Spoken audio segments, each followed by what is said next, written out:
Ladies and gentlemen, welcome back to Crypto Scene Investigation, where we go through and we discuss various cryptocurrency projects and we ask ourselves, should we be investing in this? So we're going to be having a look at a bunch of metrics. We're going to be looking at some social metrics, some token metrics and analytics, looking at partners, looking at the team.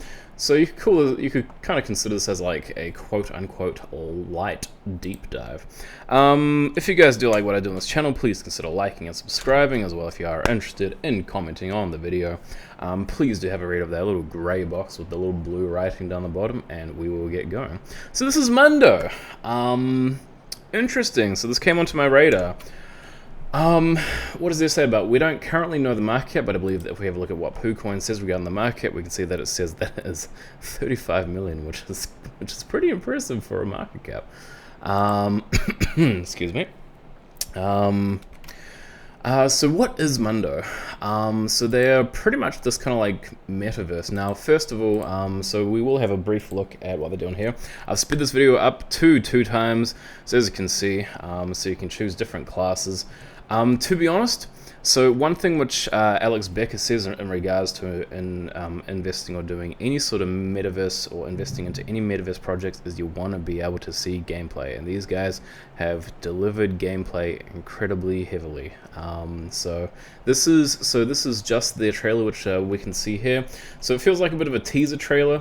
Another positive is that it is actually in 1080p, because there are some other metaverse projects I've done where, you know, they'll upload their videos in like awful quality. So this is Mundo V1 full gameplay preview. And gosh, I'm gonna be honest, like this looks heckin' cool, man. Like it's sort of I don't know, it's definitely more reminiscent. So as one of the founders has described, because they do have an interview as well, so these guys are honestly getting a bunch of brownie points. So it is very kind of reminiscent of the top-down, like, you know, like the RuneScapes, the World of Warcrafts, the, you know, like for me personally, it'd be more along the lines of like Dungeon Siege, which none of you guys probably know, and another one which is Tales of Pirates. So yeah, so keep in mind that this is also in 2 times as well, so naturally in the game it's going to look a lot better, and so it's really cool. So honestly, like, these guys are wonderful, from what I can see, and it is actually being developed by a gaming company which I believe has been around for years, which we will be having a look into shortly, a little bit deeper than that. So the current exchanges which it is on is only on PancakeSwap according to CoinMarketCap. So exchanges, we don't know anything too great, but according to where the price has gone, it said that it went from 0.23 and then it had an all-time high of 0.24, and then now we're just sort of chilling down the bottom here somewhere. Not exactly too sure why it's kind of been doing that. But I'm assuming that it possibly has something to do with releases, but keep in mind that like this actual token contract has only been around for like 11 days. Like, it has not been around for long. Like, it's only been around since the 17th, like, in March. So, I mean, it has not been around for a very long time. Now, according to this, they have actually had an audit from Certic. Here is a list of things here. So what I'm going to do, I'm going to briefly move this tab over, and we'll actually do a bit of a comparison once we actually get to Moonarch, because Moonarch does actually help us identify these things as well. This is their source code, which we don't have access to. Cool, next section. So this is their medium as well. They do talk about a few different sort of partners which they have received. The last post on here was from January the 4th, and it says that it was with Network. Now, I have done a video with Network, so I will be linking that up into the top right hand corner if you want to know a little bit more about those guys. I think they're pretty cool, to be honest. But in terms of this partnership, this is one of the only partnerships which I couldn't quite confirm. And that might sound a little bit strange, but we will look a little bit deeper into that.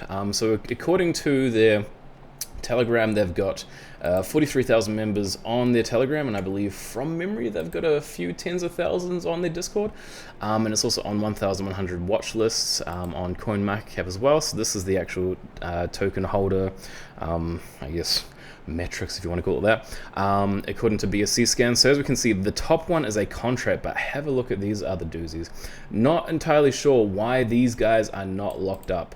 To me, this looks like these could pretty much be sold at any time. And if these guys get sold, you guys are gonna be losing your money, man. Like trying to dig yourself out of like a grave, man. So yeah, not exactly sure why these are not locked. So that's a little bit annoying. And I have a theory as to what this top wallet is for. Regarding it being a contract, so I have a theory about that. We will look at those tokenomics a little bit later. So it says that the buy and sell tax is 0%. Now, according to the white paper, it should actually be sitting at about 5%, and we will also see why on the other few tabs. So this is a contract created on the 17th. This report was generated on the 22nd, which is like probably almost 7 days ago. So it says the holder says the total supply, burn token 0%. It also says newly created contract, which we do know that much as well. And then so dev wallets, I mean, there's not really that much. Low NB of holders. I don't know what NB is. I might realize later on in the video, but if I don't, you guys write in the comments what low NB of holders. Low number of holders? Anyway, so the ownership has not been announced. It says 0% there. And then so it says dev address has 5%, and then so another detector address is 10%, 50%, 20%, but that doesn't say dev address, although there is definitely a chance that it could possibly be. I'm just going to quickly check that number, just see if it, okay, cool, so that's different. Cool. So it also says that 99% is burned or locked, which I believe that it would be locked, which we can actually see that in some other things regarding the liquidities which are available. So according to this, so this is what Token Sniffer says. The ownership is not being announced. It does have a bunch of other ticks as well, so you know we can see that it doesn't say that it is a honeypot at this time. So the buy and sell fee once again is 0%. Verified contract source, no price on my token contracts.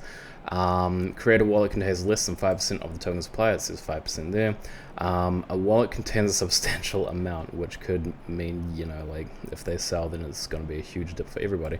And also it says, according to this, so it says that it is locked by, so the 98% is locked via Unicrypt for 1,088 days. Now there are some things which could possibly mean that they might be able to find a workaround, which could be a bit sussy for us. But yeah, I don't think they will be doing that, but I'm not entirely sure with these guys.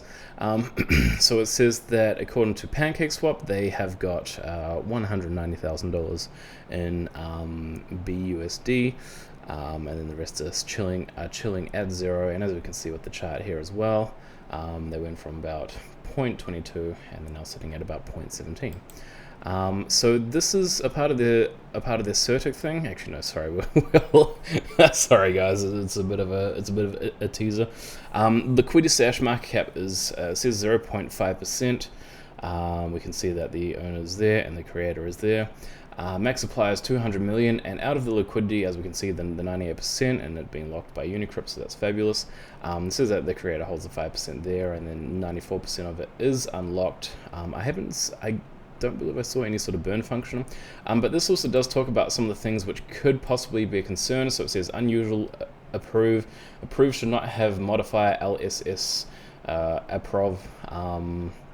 So things which are a bit interesting / concerning, or a bit of a standout here. So there are some of them which could be a bit concerning. So one of them is Mundo._set fees. So I have heard of, and you guys know that I quote this on quite a lot of my videos, so it is possible, I have heard of a horror story of them being, the contract owners being able to change the fees. There's one story I heard of was where this one contract managed to raise their tax fee to like 96%, so like you pretty much wouldn't have really got any or much of your money back. So a bunch of things when it actually comes to their contract would be things where they can change the fees, and they can also add allowed contract and remove allowed contracts. Now there is a possibility of the contracts being able to do maybe some sort of like sneaky sussy thing within the background, and then also it says they can add a free of charge address and they can delete a free of charge address, which is a little bit like not whitelisting, but usually it comes up on some other Moonarch like lists of rug checks. They have this have this other thing which they say is also concerning, where they can essentially blacklist addresses. So when I see free of charge and delete free of charge address, I mean, it's sort of I guess it's like a workaround if, let's say, they were to go and like do like a kind of fee thing. So in terms of the actual token contract, it does feel like there are extra added unnecessary things which don't need to be there. And yeah, so that's a little bit confusing as to why they actually have it in there. And then they say lerc 20._mint, which that also could possibly mint the supply as well. So function increase allowance and function transfer from. So it looks like there is a bunch of extra things as well, which could be a little bit concerning. So once again, this is where we can have a look at the Certic things. Now, one thing which I do not know, which Moonarch did also bring up as well, and if anybody does know, please feel free to add it into the comments. Also, anti-snipe address. Don't know what that is. If anybody knows any of these things and I didn't explain it, do feel free to write in the comments an explanation of what some of these possible modifiers, whether or not they are concerning and why, and if they are not concerning, then tell us why they are not concerning, because that would be good for us to know. So Certic once again. So they have this thing which is on both, which is called a lossless mechanism. Never heard of it, don't know what it is. So I did do like a brief look as to what it could be. So it's apparently some sort of like thing against fraud, but I could be wrong. Yeah, so other things, so they say that they can update the pool address that will receive fees, update the treasury address that will receive treasury fees. So there's a whole bunch of extra things. So only the owner has authority over the following functions: and enable fee and enable charging of fee during transfer, update fee configuration. So allowed address, add an address to allowed contract list, from remove address, send tokens within the contract to the owner. That's possibly concerning. That possibly has something to do with like buyback and burn, but don't know about that. And they can also do extra things regarding the LP tokens. So lock LP tokens, continue lock, withdraw locked LP tokens after locking period. Okay, I was like, hang on. Add deposit pools, deposit and batch deposit tokens for a beneficiary. So yeah, so there's sort of overall things in regards to findings from Certic. It says that only really two of them are major, 3 of them are minor, 5 of them are informational, and it's mostly just got zeros. And these are the 2 major ones here, and they have been acknowledged by the guys who've done Mundo. And then so they say initial token distribution, centralization related risks, and so centralization / privilege. Cool, we will move on. So this is Social Blade Twitter. I believe that they haven't really been searched many times according to this, because they say a profile is first tracked when it is searched on Social Blade, as we only use public data, no historical data is available before this point. This profile was added recently, so our graphs are currently not available to update it yet. Please check in again in future ones we have collected more data. So one thing which is interesting is that this user, it says that the user has been created on September the 3rd. So that's a little bit surprising. And over the last few days, because we can't see any farther back from the 24th, according to Social Blade, they say that they've had that they've actually lost quite a few. But over the last 30 days, they've gained 63,000 followers, which is pretty much the amount of where they're at right now. So I have a theory that they may have bought bot followers, but I can't quite confirm it. Yeah, I can't quite see it. So what's cool about these guys, and I will give these guys credit where it is due, is that in terms of their partnerships, they have been trying to get partnerships left, right, and center. They've been doing incredibly well. Also, I have sort of checked quite a few of their partnerships, and all of them work out except for this network one. This network one, That's just the one which I can't quite like. I haven't seen any posts from Network themselves. Haven't seen anything on their actual announcement channel. I also went through. No, don't have it there.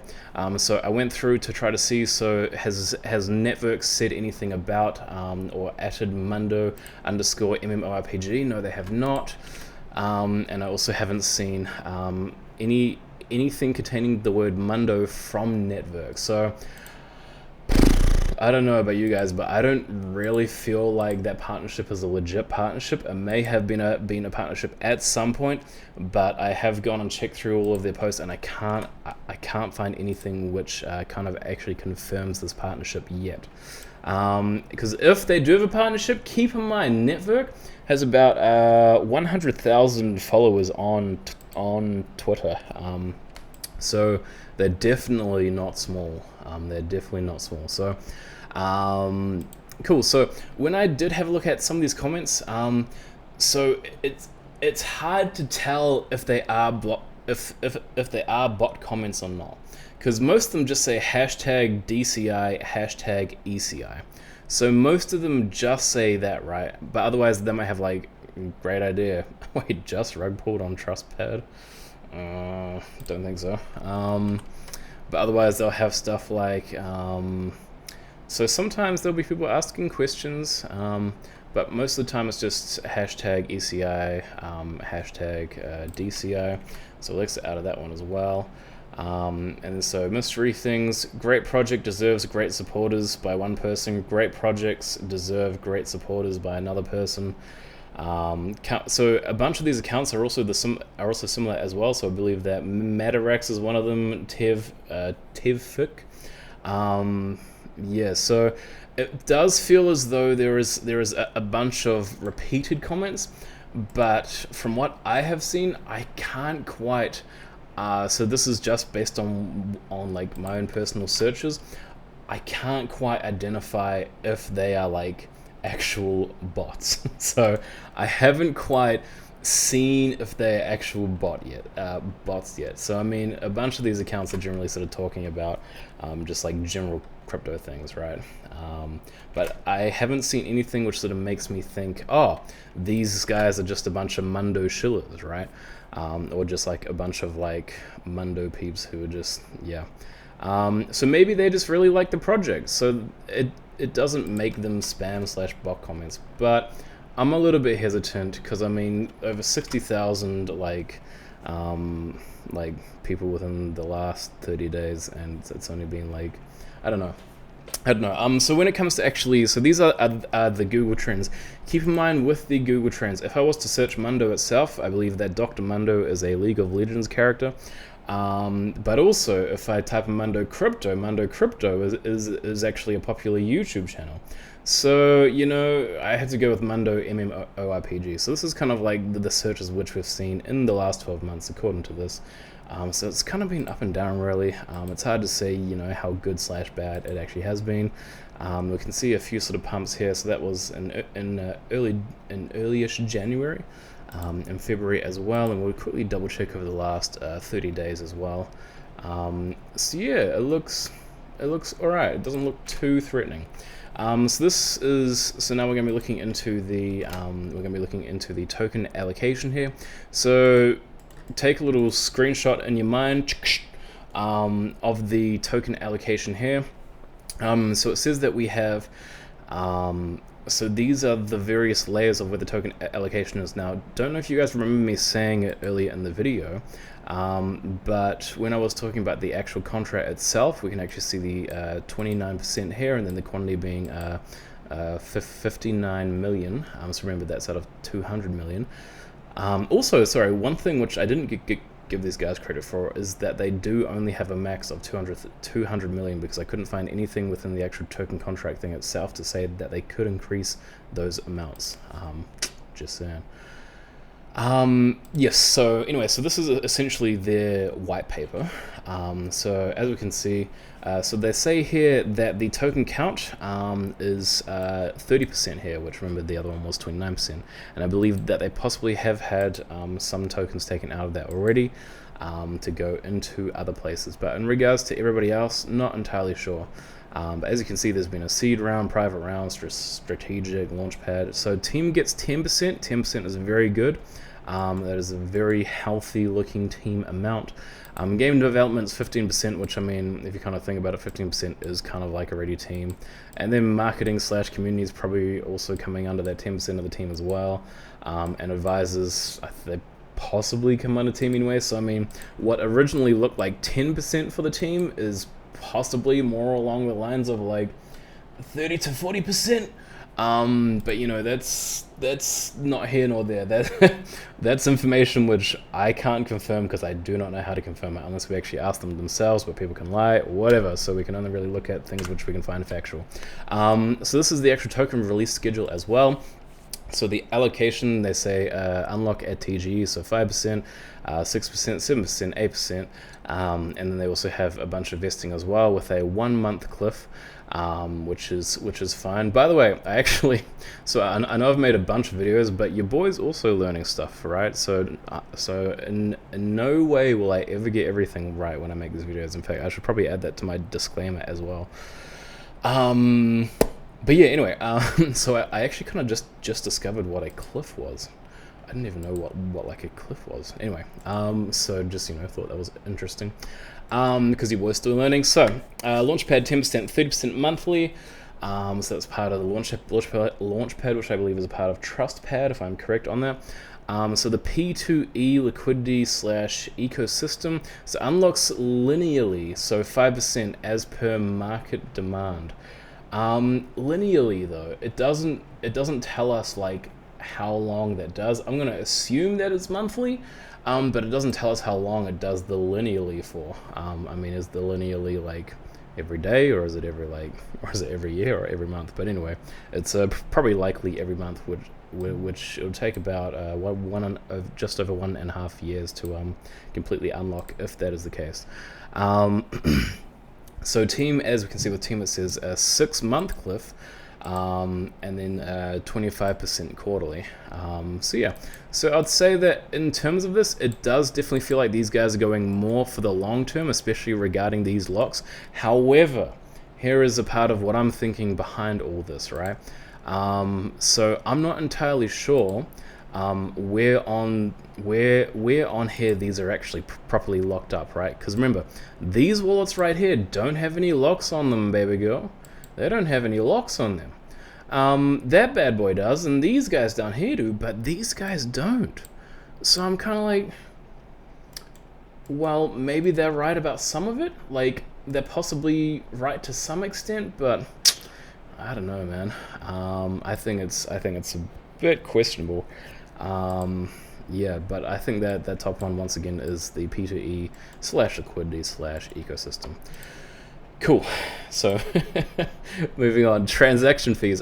So this is why I think they actually have that 5% thing here, is because it says players NFT. So I did actually ask them about this, because I was like, hang on, 5%, how come these are like 30%, like 30%, 20%, and 20%, right?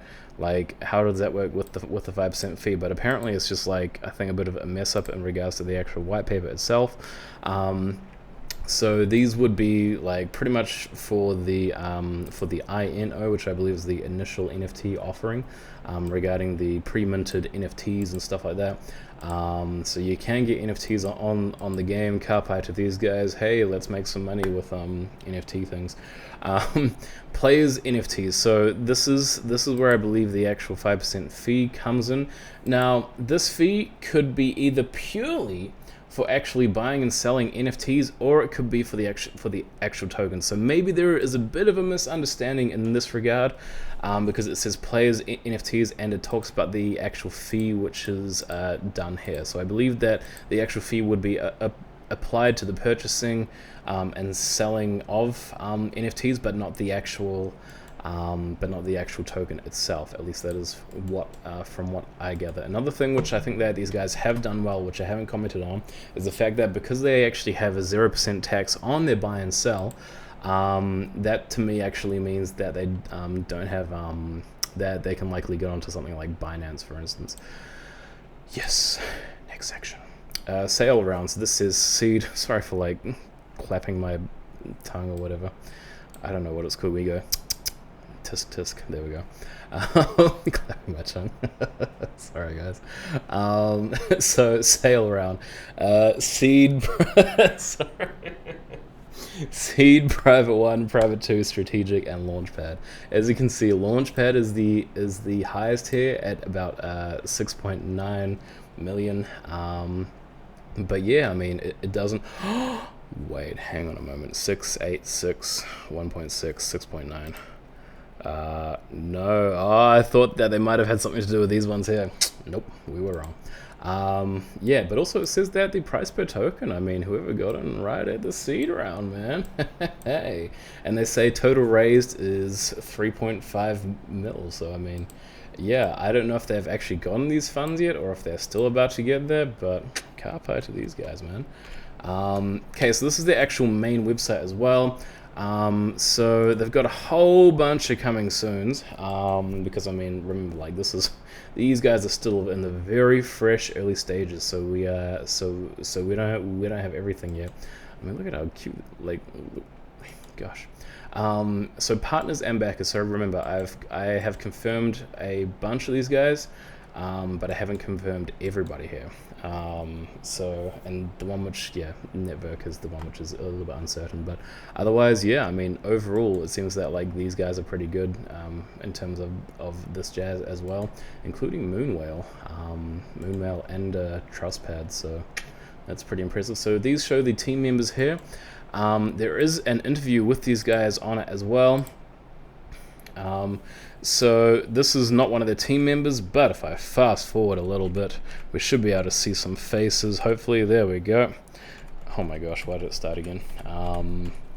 So there we go. So we have Joel and Terry, I believe. So I believe that Joel is from the Philippines and he's Filipino, and Terry is Dutch, if I'm correct on that.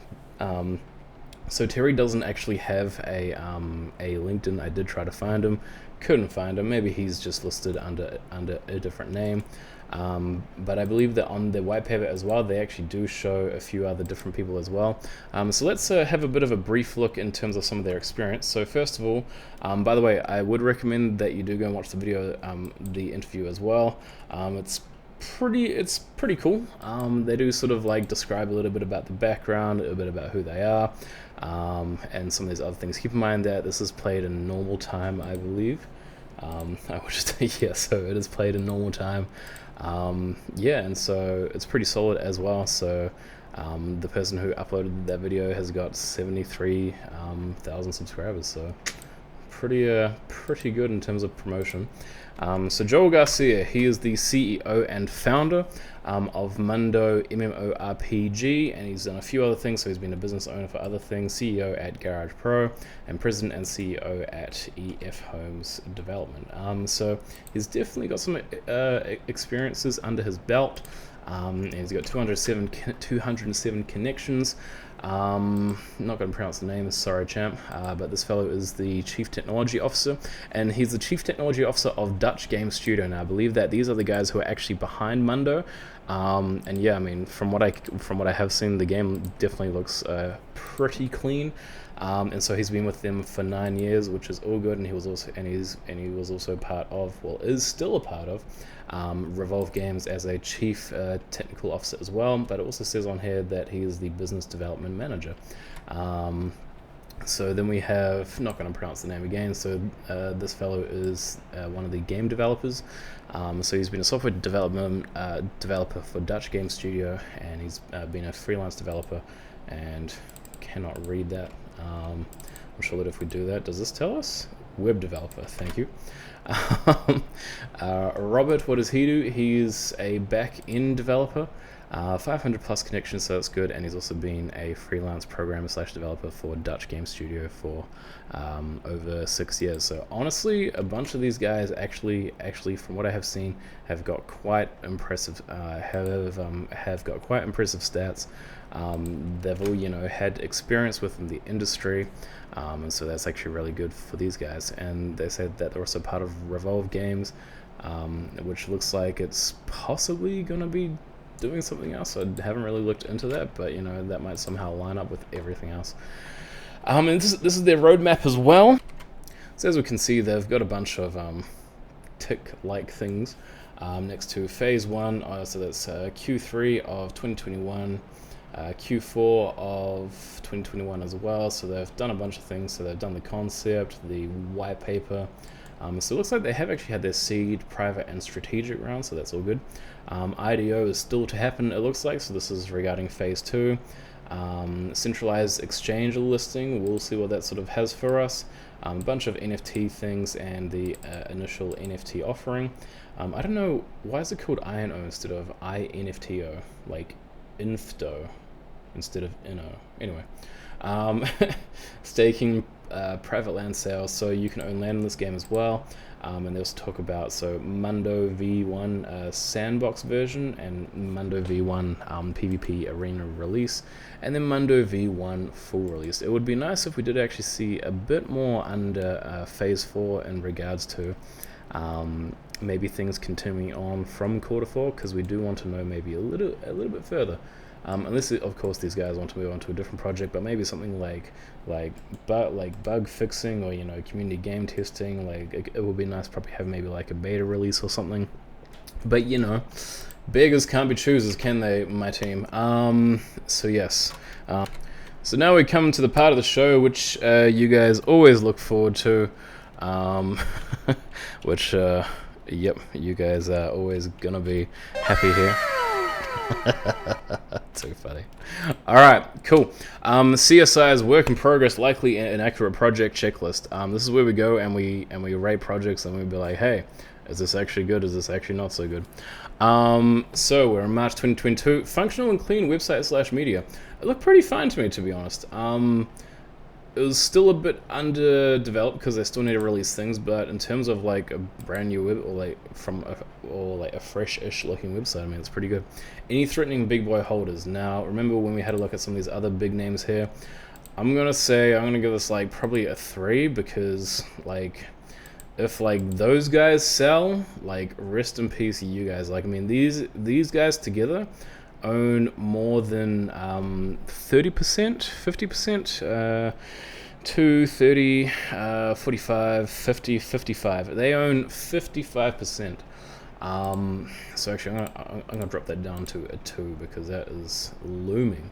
The reason why I'm not putting it as a 1 yet is purely because we can see that they are actually still whole numbers, and there could be something else within the actual contract mechanism which might mean that they possibly have another method or way of locking those up, but I haven't seen any sort of thing to back that up, so we're going to give them a 2 in regards to that. Control+V paid bot comments.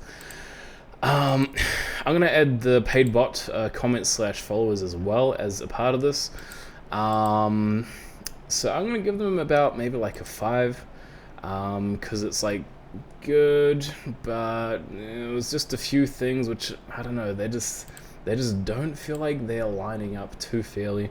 I mean, in terms of the general overall, how many like comments and sort of shares there are and stuff, I mean, for 60,000 followers, it's pretty normal, I guess. Yeah, like, I mean, 671 like retweets is pretty impressive. So I mean, it lines up, but it's just, yeah, I'm sort of a bit unsure why Social Blade hasn't really gone and picked up on that. Is the token / coin distribution fair? It is fair-ish. I'm gonna go based on their actual, what their white paper has said in regards to who gets kind of what. So I'm gonna give, and how much they have on BSC. So I'm gonna give them about a 6. It's okay-ish. Solid roadmap. I give their roadmap about an 8. It's pretty good. It would be nice, as I say, once again, for us to know what they'd be having for next year as well. So the usual pancake swap listing. I'm gonna give this a 2. I feel like, actually no, I take that back. I'm gonna give them a 3 for that. Because yeah, I mean, remember, it's super early. Like, it's only like 11 days old. Is the team doxed? They look doxed enough for me. I'm going to give them a 10 for this one. Reason being because we do have an interview. We don't have an interview with everybody, but we do have an interview with 2 of the main guys. And yeah, actually we'll drop it down to a 9 because there is a little bit of room for improvement. Actually, no, an 8. Sorry, I know that I'm like going back on what I'm saying, but I'm just thinking about like what they've actually shown, and yeah, I feel like their LinkedIn's could be a little bit more detailed, and I do feel like it would be better for somebody like Terry to actually have his LinkedIn actually linked on the official website as well. But we do see their faces and their names do align up as well. So I'll give them about an 8 for that. Interview and or AMAs, I'm going to give them a 9 because they've only got one so far, and according to this, they have actually been around for quite a while, you know, so September 2021. So I mean, I think that they are sort of so I definitely think that it is a bit better in terms of that. Any relevant team experience? Yep, I give them a 10 because I think they look fantastic in that regards. And any notable partnerships? I'm gonna give them a 9 only because of that one network thing was a little bit concerning. Also, this is actually this is pretty good. In order to get a 5-star on my little chart thing it's very hard to be able. Sorry, a 4-star on my chart thing is pretty hard to accomplish. So good on these guys, man. 4-star, 69 out of 100, man. So good on them. Anyway, folks, that is my video. Thank you very much for watching. I hope that you guys have enjoyed it. Once again, if you did like what you have seen, please do like and subscribe. If you do want to comment, please have a read of that little grey box down the bottom. Also, this is my Patreon, 5, 10, 20. If you guys do want to request any videos, please do consider becoming one of my advocates, because that is where you can pretty much get a guaranteed spot as one of my for a video. Sorry guys, jeez. So that we can get a guaranteed spot. Yeah, and cool. Anyway, have a wonderful evening, fairly well, and don't do anything I wouldn't do. Much love.